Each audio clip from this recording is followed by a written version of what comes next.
What is causing this rush to that? Like, how did this happen, and how did this happen so quickly? Well, this is partly tied up with this issue of the college. So here's one way into it.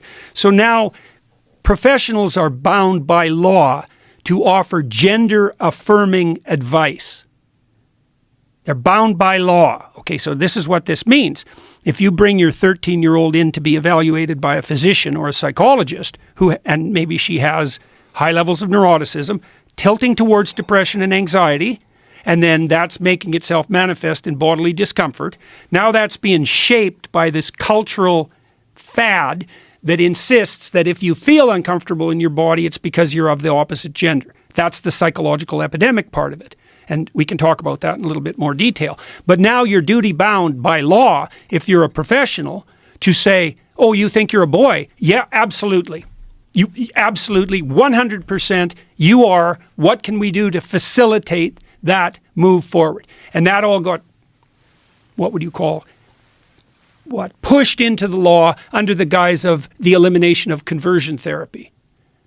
So, unbelievable. Now, the problem with that is, you see, if you're a therapist or a physician, you don't affirm someone's identity. That's not your job. And your job is not to deny their identity either. Your job is to help them explore their identity and hopefully to develop it. And so someone comes to you, maybe they have body dysmorphia. And so maybe they're anorexic. That's a form of body dysmorphia. And so the first thing you do, if you have any sense, is you note that that's stemming out of an underlying, more global proclivity to suffer from depression and anxiety. So that's the big elephant in the room, depression and anxiety. So if the trans activist types say, well, the body dysmorphic types are more likely to have suicidal thoughts, it's not because they have body dysmorphia, it's because they're prone to depression and anxiety, and depressed and anxious people are more likely to have suicidal thoughts. And maybe body dysmorphia adds a bit to that, but nobody really knows. Probably adds some. But the fundamental issue is one of depression and anxiety. So now you're suffering from, unspecified self-consciousness, and the culture twists around to offer you a narrative. And the narrative is, oh, well, you're in the wrong body. And then the carrot is, and this is part of it gets extraordinarily pathological, is a lot of these kids who are suffering from this alienation are unpopular. And now they're being enticed. It's like, yeah, well, you're not unpopular. You're interestingly special. So if you just take this carrot, you're the opposite sex, all of a sudden you're not a victim, you're a brave, you're a brave seeker after your redemptive identity. And now you can be elevated and you can be treated specially. And my God, if you're an unpopular teenager, how could anything be possibly more attractive than that? And then you also think, well, why are teenagers gullible in that way? Why do they go along with the crowd? And the answer to that is, that's what you're supposed to do when you're a teenager. That's your job, right? Because first of all, you're with your parents and you're not yet a fully fledged individual. And so what you have to do is you have to become part of the group. And if you're not part of the group, well, maybe you're a stellar, creative genius and you're exceptional in that manner, but more likely you're just a loser who couldn't fit in. And that sucks. That's for sure. So your job when you're a teenager is to fit in, as every teenager knows, and maybe not just to fit in, but, to fit in a positive way that elevates the community. But we could just settle for fitting in. And so teenagers are wired to go along with the crowd.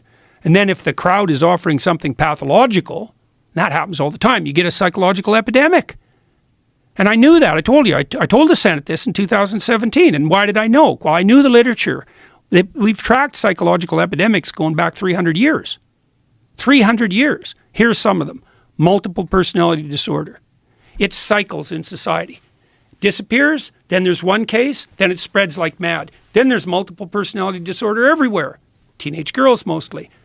Then people get skeptical about it, and it dies. And maybe it disappears for a whole generation or two.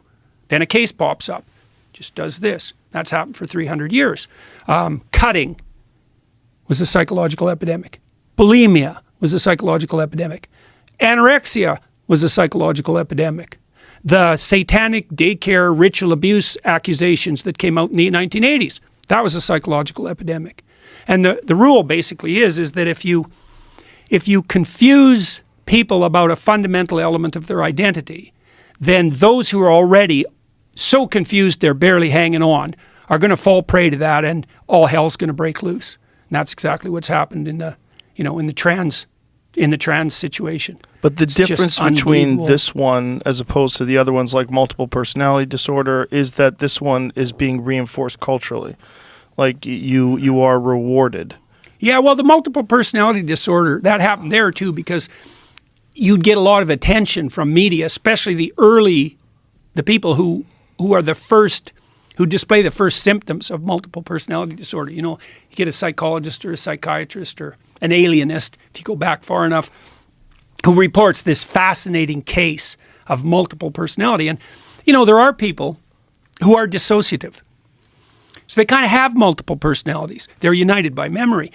They're usually creative people because creative people have multiple personalities. That's what makes them creative. They're not the same from day to day. You could even say they have fluid identities. And so the claims of the gender types that some people have fluid identities, it's like, yeah, creative people do. They're the purple-haired types with like nose rings and tattoos.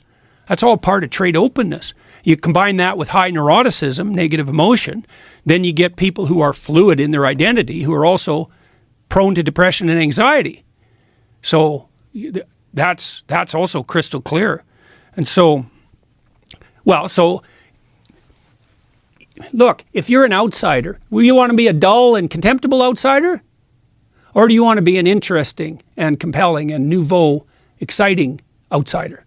Well, if you're a teenage girl and you've been unpopular, that's brutal, because, you get tied up with those mean girls. Yeah. They shun you and exclude you. It's absolutely brutal. You're just living a peripheral existence. You got no friends. Everyone's contemptuous of you. And maybe that's partly because you have something that marks you out from the norm, like a tilt towards autism, because a lot of the people, it was just released with the Tavistock staff. The Tavistock closed down in the UK. That was the big gender surgery performing institute in the UK. How was that closed down? What happened? Government closed it down. So because they knew that they figured out in the UK that, wow, the rates of transgender transformation requests were skyrocketing. And even the people at the clinic knew that they were rushing people along the transformation pipeline way faster than they should have without proper clinical evaluation. There's 1,000 lawsuits out against the Tavistock in the UK now. Wow. 1,000.